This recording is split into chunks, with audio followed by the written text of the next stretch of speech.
Rīgas un visas Latvijas metropolīts Aleksandrs, garīdznieks, kurš jau vairāk nekā 30 gadus vada Latvijas pareizticīgo baznīcu. Viņa kalpošanas ceļš vedis no Latgales skolotāja līdz augstākajam garīgajam amatam Latvijā, un viņa vadībā atzimušas daudzas baznīcas, atjaunota garīgā dzīve un nostiprināta draudžu vienība. Cilvēks, kura sirdsdarbs ir kalpošana ticībai un tautai.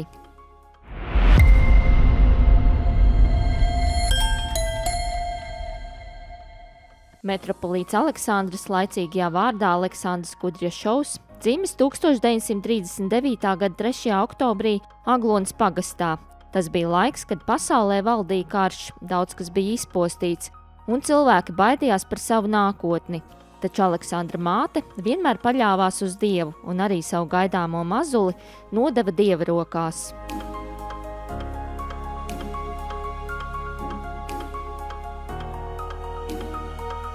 Kad mana māte ieņēma mani, viņa dzīvoja pie mana vectēva Latgale laukos, liela saimniecība. Un, protams, vajadzēja strādāt vasarā no rīta līdz vakaram. Bet mājās pirmajā vieta bija Dievs. Un vienu reizi sanāca tā, visi aizgāja jau devas gulēt. Vasarā pēc mana mamma lūdzās Dievu, un pēkšņi pie durviem parādījās starojoša sieviete. Viņa paskatījās uz mammu un pazuda. Tā starojoša sieviete parādījās vēlreiz un laipni pasmaidīja. Un tā it kā pateica mammai: neuztraucies, es paņēmu tavu dēlu savā patvērumā. Tā es piedzimu tur, kad man bija 4-5 gadi. Vecāki strādāja, bet vecmāte cēlās ļoti agri un lūdzās, bet tādā laikā es, protams, gulēju, bet vakarā vecmēte gāja pie ikonām un lūdzās. Bet es stāvēju blakus un turējos pie viņas svārkiem. Būdams zēna gados un dzirdot vecmāmiņas un māmas lūgšanas, Aleksandra sirds vienmēr sajuta prieku un saviļņojumu. Ģimene bieži devās uz baznīcu, piedalījās lūgšanās un dzīvoja saskaņā ar Dievu. Bija 8 gadi. Es sāku iet tikai skolā, jo skola bija diezgan tālu 4 kilometri. Atnācās tā kunga kristīšanas svētki. Es aizgāju uz baznīcu, bet man nepaņēma. Es pārdzīvoju. Domāju, ka tā, tas es pats iesvētīšu ūdens. Dzirdēju tā kā 12. naktī ūdens saka tur, kas saka, burbuļot. Un ja tā pašā laikā kāds ticīgais cilvēks aizies pie akas vai kur ezera un laidīs trustu, tad aka būs iesvētīta. Vectēva bija tur plauks, kur bija ikonas un sens metālā apzelties krusts. Es jau visu sagatavoju nakti, es iesvētīšu ūdens. Apģērbjos savu metālī, savu zabaciņu, paņemu to krusti un ļoti paklūsi aizgāju. Kaut kur bija apmēram 30 metrus no mājas līdz akai. To krustu turēju 3 reizes akā, un viena mana kāja paslīda. Jūtu, es redzu melno ūdenī, un vairāk nekas. Es tik paspēju uzbļāpu, kungs glāb mani, tas. Un pēkšņi kaut kas ļoti laipni paņem mani pie krūtīs un ar pleciem un ļoti maigi man pacēla un nostāvēja, kas saka, uz kājām. Es šausmīgi nobijos, bet sapratu, tas ir mans sarga eņģelis. Tas bija man tāds pirmais sakraments manā dzīvē. Es nolēmu, ka obligāti būšu par mācītāju. Skolas laikā padomju ideoloģijas dēļ Aleksandrs piedzīvoja daudzus emocionālus pārdzīvojumus. Skolotāji izjautāja priešanu uz baznīcu, aizrādīja dzēlīgas piezīmes un publiski kaunināja klases priekšā. 4. klasē, mūsu klasē, ierakstīja pionieros. Es teicu, ka es negribu būt par pionieru. Pēkšņi atnāca klasē pionieru vadītājs. Liels, es biju maziņš. Viņš uzreiz saka, Kudrjašovs uz izēju, ej toaletē. Es saku, es neiešu. Un pagruda mani tur iekšā. Viņš saka, tu ej baznīca? Saku, jā, ej baznīca. varbūt tu nesavēl krustu? Es saku, jā. Tad viņš man norāvā to pogu, norāvā un nometa tolēti. Man sirds bija satrieksmēts. Kā var svēto krustu mēs tolēti? Tas man nekādīgi. Viņš saka, un ja tu kādam pateiksi par to, tad tu būsi tur. Es tev solu, apsolu. Tā sakas manā priesterība. Pēc skolas absolvēšanas Aleksandrs iestājās Daugavpils pedagoģiskajā institūtā un uzsāka darbu kā skolotājs. Tomēr ar sirdi vienmēr jūta aicinājumu būt tuvāk Dievam, tādēļ atvaļinājuma laikā bieži devās uz klosteriem Krievijā un Ukrainā un meklēja veidu, kā piepildīt savu sapni ceļā uz kalpošanu. Pēc diploma saņemšanās vajadzēja 3 gadi obligāti strādāt tur, kur tevi sūtīs pēc augstskolas.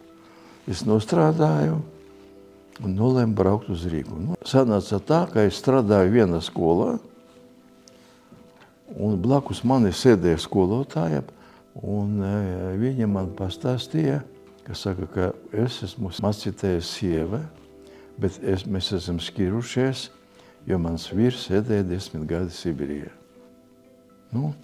Es viņai stāstīju, ka es sapņoju būt par mazu. Saku, jā. Viņa man iepazina ar metropolītu. Es jau gatavs būt par priesteri.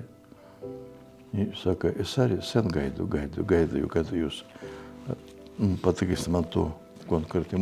Mums vajadzīgi mācītāji. Saka, labi, gatavoju savus dokumentus, un es tālāk nodošu toreiz mācītāji, bīskaps, arhibīskaps, metropolīts, varēja iesvētīt cilvēku par mācītāju tad, kad būs ziņa no pilnvarotāja, kurš atrodas pie ministru kabinetes tur, ka viņš atļauj mani jūs iesvētīt. Tad rakstiet, es nodošu tālāk. Uz visaugstu svētītā Rīgas un Latvijas metropolīta Leonīda pieprasījumu par Aleksandra Kudrešova iesvētīšanu svētkalpotāju kārtā Latvijas PSRS ministru padomes reliģijas lietu padome atbildēja ar kategorisku atteikumu, motivējot to tādējādi, ka skolas pasniedzējs nevarot būt garīdznieks. Tad Aleksandram nācās izšķirties. Viņš atstāja skolotāju darbu un izvēlējās sekot aicinājumam. Viņš devās uz Krieviju, Sibīrijas Urālu reģionu, kur bija iespēja pieņemt iesvētīšanu. Man tur iesvētīja par diakonu, pēc tam par priesteri. Pie baznīcas bija netālu māja, man nebija kur steigties. Pēc dievkalpojuma es ar katru sievieti parunāt varu. Viņi tā savādāk runāja nekā mēs uz O. Man atnāca Antoņa Rāvda, pēc dievkalpojuma saka, vai, Baļķuško, što мне тут? Tēvs, es nezinu, ko lai daru. Mans vīrs, mans znots uz mani kliedz. Ko tu vecā muļķe, hei pie mācītāja, naudu nes? Vecā muļķe, vairs neej pie mācītāja, bet es nevaru. Es saku, viņa ziniet, jūs, kad viņš saka lamat, jūs lukšanu. Kungs, Jēzus Dievodrats, apžēl par maniem. Sevis, tā. Tu, lūdzēties, un viss būs kārtībā. Pēc kādā 2-3 metri atbrauca no tālu, kaut kur no 40 kilometriem. Tur baznīcas nebija. Oi, baļķuško, tas pats. Ak, Tēvs, paldies, cik labi. Viņš mani lamā, bet es klusēju. Viņš mani lamā, bet es tikai klusēju. Viņš man saka, ko tu vecā muļķe visu laiku klusē? Kāpēc nestrīdies ar mani? Ak, Tēvs, paldies. Baļķuška, spasība vam. Oi, baļķuška, spasība vam. Pēc vairākiem svešumā pavadītajiem gadiem Aleksandram atļāva atgriezties Latvijā, kur viņš turpināja savu kalpošanu Latgalē un Rīgā. Kāds saka, tā Latvijas tāda tendence atbrīvošanas un, kas saka, Latvija saka, cienīties par savu neatkarībos, es iestājos Tautas fronte. Biju tur prezidijā. Kad jau pagāja kāds gadu laiks, metropolis aizraksta vēstuli uz sinodu, lai mani, kā saka, iesvētītu par bīskapu, par vikāru palikt bīskapu. 1990. gadā, kad metropolīts Leonīts aizgāja mūžībā, Aleksandrs kļuva par Latvijas pareizticīgās baznīcas vadītāju, un 2002. gadā tika paaugstināts par metropolītu, kas ir augstākais baznīcas amats Latvijā. Vajadzēja atjaunot latviešu draudzes, kurus mēs atjaunojām, arī krievu draudzes, arī kopējas draudzes. Vajadzēja atklāt garīgo semināru. Daži mācītājs brīnījās, ko metropolis Aleksandrs izdomājis. Bet es vienmēr saku, ka ko nevar cilvēks, to var Dievs.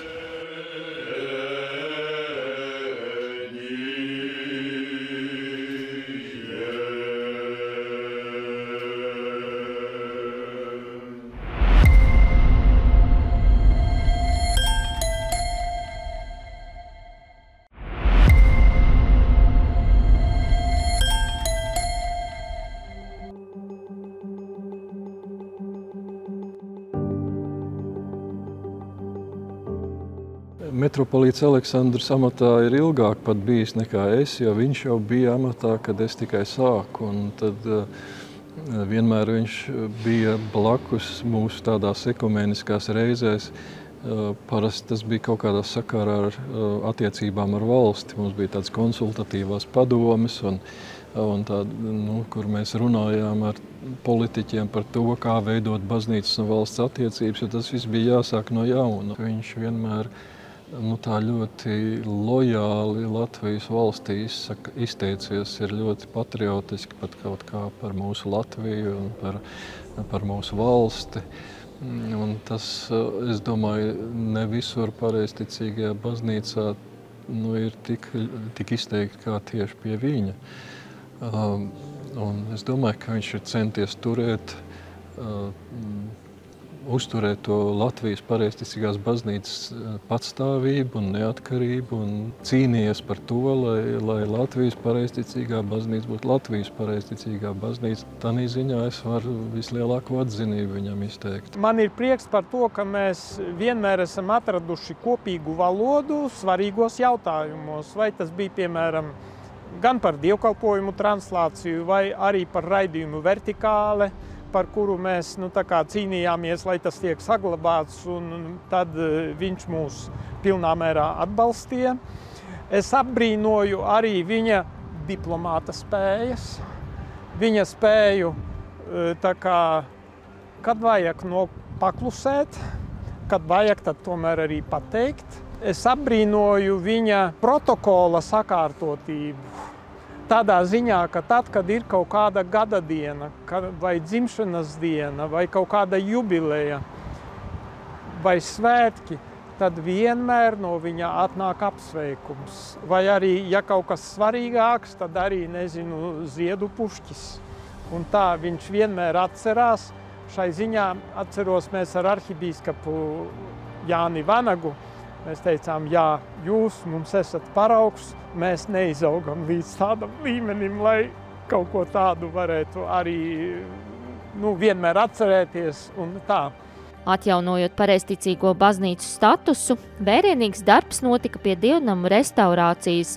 Baznīcas Latgalē piedzīvoja savu atzimšanu. Atzimšanu piedzīvoja arī Rīgas Kristus piedzimšanas katedrāle, tika apdzeltīti kupoli un pārveidoti atbilstoši to sākotnējam dizainam. Visu šos 30 gadus mūsu valdnieks bija ticies ar visiem Latvijas valsts prezidentiem, bija ļoti laba sadarbība divpusēja. Un bez šaubām vajag arī pieminēt to, ka bija ne tikai atjaunots autonomijas status, kas bija 1992. gadā, bet arī visu šos gadus bija uzturēta reāla baznīcas neatkarība, kad Latvijas valsts prezidents Egils Levits izteica vēlmi, lai Latvijas pareizticīgā baznīca būtu pilnīgi neatkarīga no jebkāda ārzemju reliģiska centra, tad arī notika konsultācijas, un rezultātā bija aktualizēti 1926. gada ministru kabineta noteikumi par pareizticīgo baznīcu tika ienestas izmaiņas Latvijas pareizticīgās baznīcas likumā, kas aktualizēja šo noteikumu normas, pilnveidojot terminoloģiju.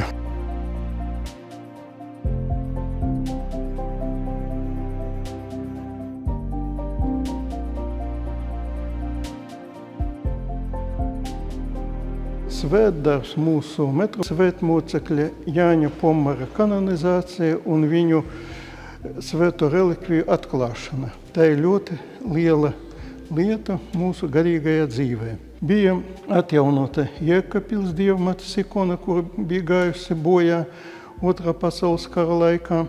Un kad viņu iesvētīja patriarhs Aleksejs II, pēc tās iesvētīšanas bija liels brīnums, ka no ikonas sāka izdalīties ne tikai miras, bet arī asinis. Ikona ļoti sena un tiešām viņa brīnumaina. Daudz piemēru, kad cilvēki izveseļojās un iztika no dažādām bēdām, nelaimēm un tā tālāk. Mūsu valdnieks metropolīts Aleksandrs ļoti lielu uzmanību, tādu sveitību velta arī šai latviskajai dievkalpošanas daļai. Dievkalpojumiem latviešu valodā kā tādiem, dievkalpošanas tekstu veidošanai, rediģēšanai un sagatavošanai, ko veica šī tulkošanas komisija pēc valdnieka svētības un viņa tādā stingrā un pastāvīgā, konstruktīvā, filoloģiskā uzraudzībā. Un tāpat veicam arī šo pēc valdnieka svētības šo draudzes kopšanas un kuplināšanas darbu, veicot gan dievkalpojumu, gan tā Dieva vārda un svētās pareizcības pasniegšanu un sludināšanu mūsu draudzes ietvaros. Šogad kā reizi ir 180. gads kopš pirmā dievkalpojuma latviešu valodā pareizcīgajā baznīcā, un mēs atrodamies šeit Rīgas debesbraukšanas latviešu draudzes dievnamā, šajā skaistajā, brīnišķīgajā dievnamā, kurš celts un iesvētīts iesākumā 1867. gadā un pēc tam paplašināts un iesvētīts vēlreiz 1903. gadā, un kura restaurācija pēc mūsu valdnieka, viņa eminences Aleksandra svētības tika veikta šī gadsimta 10.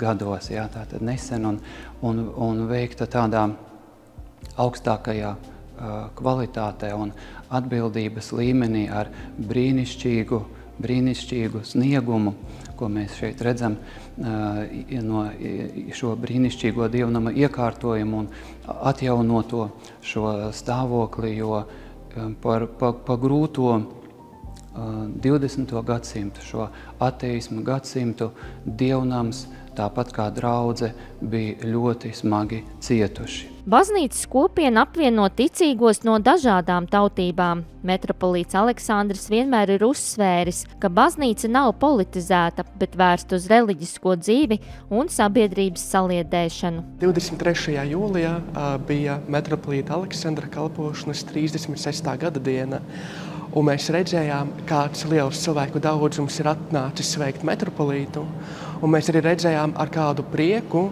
patiesu, neveltotu prieku, metropolīts satika katru no tiem cilvēkiem, pajautāja, no kuras draudzes ir cilvēks, ar ko viņš nodarbojas. Mēs redzējām, cik patiesi metropolīts ir ieinteresēts tajā, kas ir tie cilvēki, kas nāk uz draudzi. Un vēl jau vairāk mēs to redzam, ar kādām rūpēm metropolīts izturas pret jauniešiem. Viņš visas savas kalpošanas laikā ir centies, lai katrā draudzē būtu kristīga skola, lai jaunieši tiktu apmācīti Kristus mācībai. lai jaunieši un bērni ietu baznīcās. Un metropolītam patiesi rūp tas, jo nevelti saka, ka bērni, jaunieši ir visa mūsu nākotne. Ne tikai valsts, bet arī gan baznīcas, gan kā mazas ģimenes, kas ir katram ģimene kā mājas, gan arī tādas lielākas saimes kā baznīca, kā valsts. Katru reizi, kad šeit atbrauc metropolīts, viņš mani mudināja iet stāties seminārā. Stāstīja, ka seminārs ir vieta, kur cilvēks ne tikai saņem papīru, jeb izglītību dēļ ķeksīša, bet pat, ja students negrib tālāk sekot, jeb negrib tālāk kļūt par priesteri, mācītāju, par diakonu, iet pa šīm tādām baznīcas kāpnēm, tad šīs gudrība, zinības noderēs visas dzīves laikā. Šodien baznīcas dzīve turpinās. Tiek izdot reliģiski kalendāri latviešu un krievu valodās, lūkšanu grāmatas, sniegt palīdzību grūtībās nonākušajiem, un visam pāri ir mīlestība pret Dievu un cilvēkiem. Kāds ir galvenais tāds sauklis vai bauslis, Kristus bauslis? Mīlestība. Bet mīlestība ir tāda saprašana, lai mani mīl. Tas ir skaisti, kad mani mīl, bet Kristus prasa savādāk. Kā mēs mīlam citus. Tāpēc mans bija uzdevums, mērķis sludināt mīlestību. Mīlestību, lai mēs mīlētu viens otru. Mēs dažādas tautības, dažādas valodas, dažādas saprašanās, bet mēs esam visi bērni, vienam tas pats Dievs, Tēvs, un kuri nesaprot. Man nav skaidrs, kā var to nesaprot, kā var nemīlēt cilvēkus.